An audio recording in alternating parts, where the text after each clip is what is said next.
bem-vindos a mais um vídeo cá no canal. Eu hoje venho com uma opinião de um autor português. Este autor português esteve agora há pouco tempo cá na ilha, no Festival do Outono Vivo. Eu solicitei este livro também à editora para ver se chegava entretanto, para ver se eu conseguia também ir à sessão, e não consegui, e desde já aproveito para agradecer à Kenzal. Eu estou-vos aqui a falar de Mestre dos Batuques, de José Eduardo Agualusa. É uma estreia aqui no canal, para falar deste autor, e também foi uma estreia para mim, porque eu já tinha ouvido falar muito deste autor, diziam-me que eram livros muito bons, mas eu não sabia que temáticas é que se tratava. E então, falando aqui um bocadinho da premissa da história, nós temos aqui o Jean Pinto, acho que é assim que se diz, que ele é tenente e ele recebe uma missão do general do exército, que ele tem que ir a Angola porque muitos soldados foram encontrados sem vida, sem ferimentos, e ele dá aqui a missão ao Jean para ele ir a Angola, que só é a terra natal dele, descobrir o que é que se passa por lá. Pois o general acredita que, com o estudo da história dos povos indígenas e do seu pensamento, que poderia ajudar a humanidade inteira no seu caminho para o progresso e a civilização. E é quando aqui toda esta história começa-se depois a desenvolver. E logo aqui neste primeiro instante a história prendeu-me logo.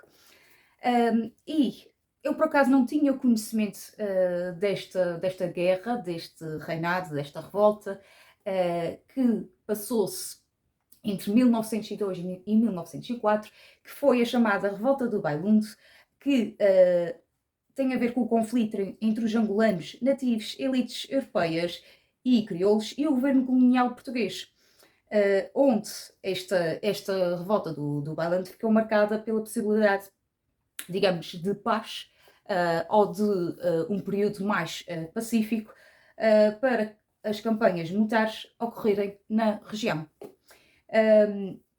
E então este livro acaba muito por revelar muitos desses fatos reais, aqui com alguma ficção, e entre a verdade e aqui a ficção, vamos ver também a difícil relação, digamos assim, em que houve entre estas duas terras, entre Angola e Luanda, e Portugal e a própria independência do reino.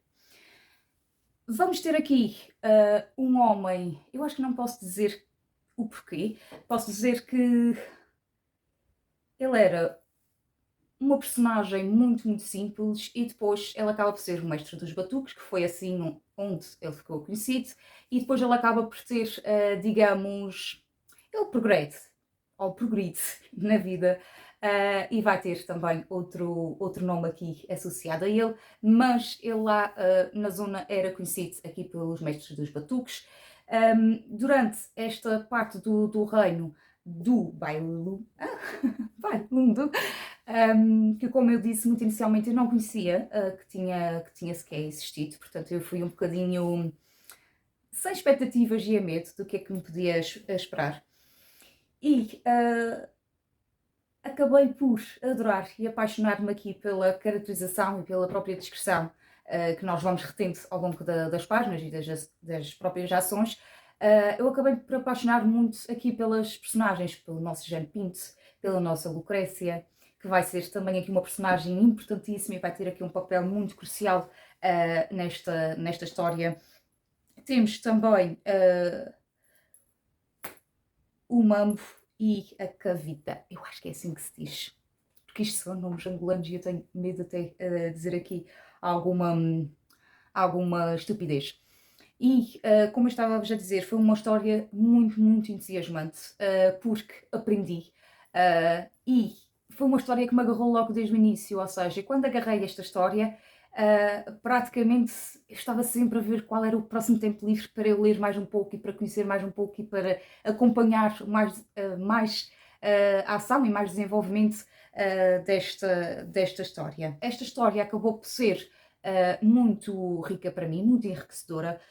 Tem capítulos pequenos, e eu acho que é uma história que merece muito ser lida com cuidado, com calma, e é uma história que merece ser lida porque como eu disse, tem esta componente deste reinado que não é assim tão falado e que eu acho que se devia falar mais, porque faz parte da nossa história, dos portugueses e da própria Angola e Luanda, onde o autor também é natural, e acabarmos por também saborear esta história aos poucos e à medida que nós vamos lendo. É uma escrita que eu não estava de todo habituada, lá está, eu não conhecia o autor, eu leio muitos romances históricos, mas cada terra com o seu uso, cada rota com o seu fuso, como se costuma dizer. E foi uma história que eu ia muito a mente e acabei por me apaixonar. E não é só por esta capa ser linda, mas por toda a beleza que esta história contém. Eu acho que deveria ser uma obra que devia ser mais divulgada, mais pessoas deveriam ler. Portanto, se vocês tiverem a oportunidade, pessoal, não se esqueçam de ler esta história, de conhecer estas personagens, que eu tenho a certeza que também vai ser uma história totalmente apaixonante também para vocês. Portanto, pessoal, fica aqui a minha opinião. Eu espero que vocês tenham gostado desta sugestão de leitura. Digam-me aqui em baixo se já tinham ouvido falar desta novidade literária, se já tinham ouvido falar deste autor, pois eu vou gostar muito, muito de saber.